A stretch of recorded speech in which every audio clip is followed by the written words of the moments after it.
Voilà qui nous amène à la page entretien de notre journal. Et notre invité ce soir, c'est le ministre délégué chargé de l'alphabétisation, le docteur Zakaria Tiemtouré. Bonsoir, monsieur le ministre. Bonsoir, madame. Alors, juste une réaction par rapport à ces assises de Ouagadougou qui referment leurs portes. C'est des assises sur l'éducation, donc dans l'espace francophone. Finalement, est-ce que la question de l'alphabétisation qui s'affiche aujourd'hui comme une priorité dans la formation des jeunes, est-ce qu'elle a été vraiment prise en compte au cours de cette rencontre? Oui, tout à fait, parce que l'alphabétisation, si vous voulez, dans notre esprit, c'est d'apporter des compétences à des jeunes et à des adultes qui ne sont pas passés par la scolarisation. Et aujourd'hui, quand on parle d'enseignement et de formation technique et professionnelle, on fait aussi référence à ce public qui a besoin d'acquérir des compétences, de savoir faire un métier et de ne pas rester dans des connaissances purement théoriques qu'elle aurait du mal à réinvestir. Alors, monsieur le ministre, demain, 8 septembre, c'est la journée internationale de l'alphabétisation. Donc, dites-nous pourquoi une journée internationale de l'alphabétisation? Quelle est la pertinence de cette journée? Eh bien, la journée internationale de l'alphabétisation est une initiative de l'UNESCO, l'Organisation des Nations Unies pour l'éducation, la science et la culture, pour rappeler chaque année à la communauté internationale l'importance de l'alphabétisation. C'est de rappeler que l'alphabétisation est un droit humain, et ensuite que l'alphabétisation est à la base de tout apprentissage et que l'alphabétisation est un accélérateur de développement. Alors, le thème de la journée 2012, de la journée internationale de l'alphabétisation 2012, c'est donc alphabétisation et paix. Quelle pourrait être la pertinence d'un tel thème? Mais c'est déjà rappelé que ce sont deux éléments qui sont étroitement liés, l'alphabétisation et la paix. Pourquoi? Parce que dans les esprits des hommes, lorsque vous n'avez pas une sérénité, eh bien, il est difficile de penser que le vivre ensemble soit possible.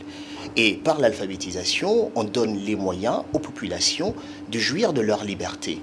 On donne les moyens aux populations de participer à la consolidation de la démocratie. On leur donne aussi des moyens de prévenir ou de régler les conflits. Et donc, le lien vraiment entre alphabétisation et paix est très évident. Maintenant, il faut continuer à le rappeler et faire en sorte que chacun soit un acteur de paix et que l'on cultive dans les esprits des hommes la paix. Comment cette journée sera célébrée au Burkina Faso? Quelles sont les grandes articulations de cette célébration? Alors, cette année, nous avons choisi de faire différemment, mais toujours avec une caractéristique majeure, c'est celle de l'efficacité.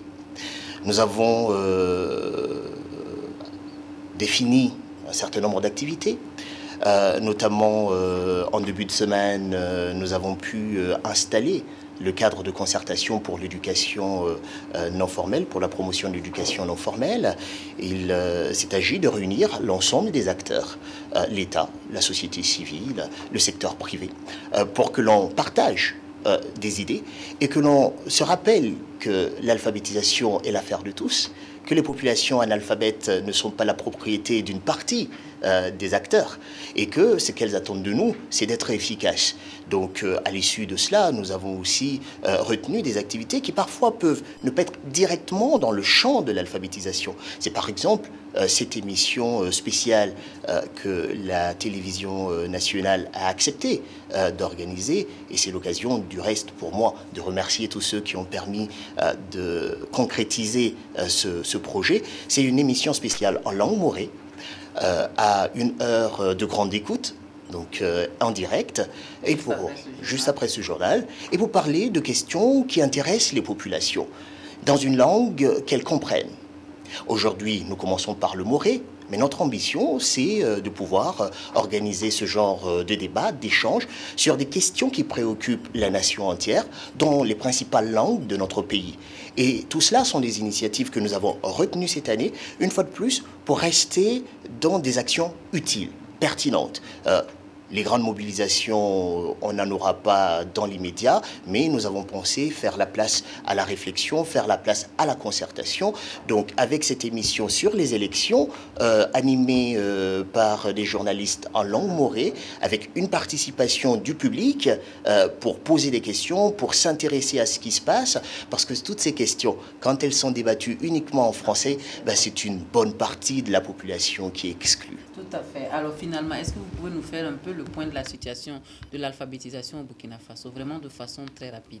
Alors, je voudrais déjà commencer par rendre hommage aux devanciers, aux personnes qui parfois, au prix de sacrifices inimaginables, ont permis à l'alphabétisation dans notre pays d'être aujourd'hui à ce niveau, qui se sont battus, qui ont cru, parfois sans moyens, mais qui étaient toujours là à prôner cette alphabétisation. Aujourd'hui, une fois que nous avons félicité et remercié ce travail, il faudrait que nous puissions, pour utiliser la métaphore de l'athlétisme, prendre le témoin et franchir la ligne d'arrivée. Pourquoi? Parce que la situation de l'alphabétisation dans notre pays reste encore insatisfaisante. Nous ne pouvons pas dire, quand nous voyons le grand nombre d'analphabètes, que nous sommes satisfaits. Ça n'est pas vrai. Et réduire considérablement l'analphabétisme au Burkina Faso est possible. Si nous pensions que ça n'était pas possible, autant abdiquer tout de suite. Arrêter le combat. Mais c'est possible, c'est à portée de main parce que nous avons réussi au bout de tant d'années d'efforts à mettre tout sur la table. Maintenant, il faut être déterminé, être engagé, se dire que nous pouvons y arriver tous ensemble et que l'objectif, c'est de faire en sorte que nous ne puissions pas encore traîner ce boulet encore très longtemps. Et les conditions, ben oui, il me semble qu'aujourd'hui, c'est un objectif qui est envisageable et que l'on peut atteindre. Et on sait que votre département est sur de grands chantiers, justement. Il y a les campagnes pour l'accélération de l'alphabétisation qui sont lancées. Où en est-on pour terminer cet entretien? Alors, vous savez, les difficultés de l'alphabétisation sont connues, elles sont identifiées. Nous savons que nous avons énormément de problèmes, notamment dans le réinvestissement des acquis de l'alphabétisation. Nous avons également aussi des problèmes dans la maîtrise des effectifs. Et tout cela sont des questions que nous allons regarder ensemble dans les toutes prochaines semaines avec une concertation élargie pour décider de ce qu'on fait, notamment en matière de langue d'alphabétisation.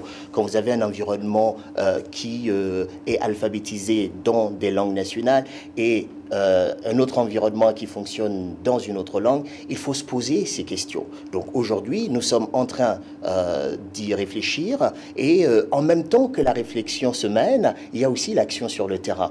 Parmi les grands chantiers, je retiendrai juste la campagne spéciale d'alphabétisation qui a démarré. Nous allons passer à la phase d'extension dans les tout prochains jours. Et cette campagne spéciale a ceci de particulier, c'est qu'au bout de la campagne, les personnes qui vont répondre aux exigences de l'évaluation seront déclarées tout de suite alphabétisées. Ça ne sera pas en 2 campagnes, ça ne sera pas en 2 temps, ça sera en une fois.